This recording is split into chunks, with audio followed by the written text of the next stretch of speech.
नमस्कार, मैं अपने YouTube चैनल में आप सभी का स्वागत करती हूँ। आज मैं आप लोग को देवशयनी एकादशी की कथा सुनाने जा रही हूँ। धर्मराज युधिष्ठिर ने कहा, हे केशव, आषाढ़ शुक्ल एकादशी का क्या नाम है? इस उपवास के करने की विधि क्या है और किस देवता का पूजन किया जाता है? श्री कृष्ण जी कहने लगे कि हे युधिष्ठिर, जिस कथा को ब्रह्मा जी ने नारद जी से कहा था वही मैं तुमसे कहता हूँ। एक बार देव ऋषि नारद जी ने ब्रह्मा जी से इस एकादशी के विषय में जानने की उत्सुकता प्रकट की। तब ब्रह्मा जी ने उन्हें बताया, सतयुग में मंधाता नामक एक चक्रवर्ती सम्राट राज्य करते थे। उनके राज्य में प्रजा बहुत सुखी थी, किंतु भविष्य में क्या हो जाए यह कोई नहीं जानता। अतः वो भी इस बात से अनजान थे कि उनके राज्य में शीघ्र ही भयंकर अकाल पड़ने वाला है। उनके राज्य में पूरे 3 वर्ष तक वर्षा न होने के कारण भयंकर अकाल पड़ा। अकाल से चारों ओर त्राही त्राही मच गई। धर्म पक्ष के यज्ञ, हवन, पिंडदान, कथा, उपवास आदि में कमी हो गई।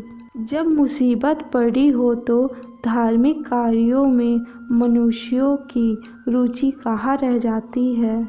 प्रजा ने राजा के पास जाकर अपनी वेदना की दुहाई दी। राजा तो इस स्थिति को लेकर पहले से ही दुखी थे। वे सोचने लगे कि आखिर मैंने ऐसा कौन सा पाप किया है जिसका दंड मुझे इस रूप में मिल रहा है। फिर इस कष्ट से मुक्ति पाने का कोई उपाय करने के उद्देश्य से राजा सेना को लेकर जंगल की ओर चल दिए।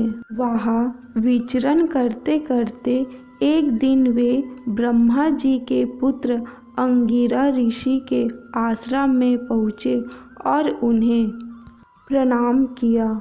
ऋषिवर ने आशीर्वचनोपरांत कुशल क्षेम पूछा। फिर जंगल में विचरण करने व अपने आश्रम में आने का प्रयोजन जानना चाहा।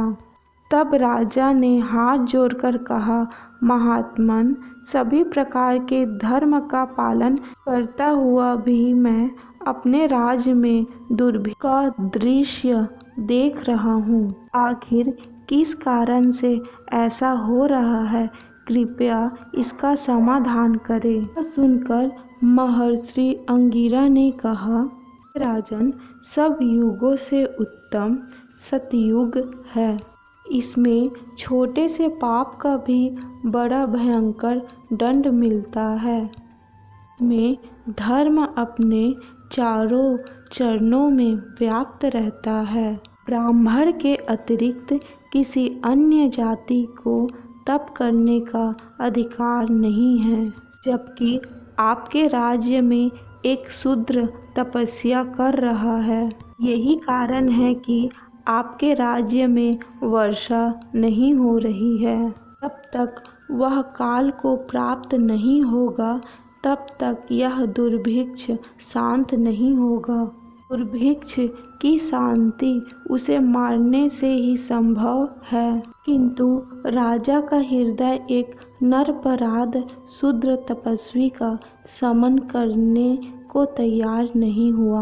उन्होंने कहा, हे देव, मैं उस निरपराध को मार दूं, यह बात मेरा मन स्वीकार नहीं कर रहा है। कृपया करके आप मुझे कोई और उपाय बताइए।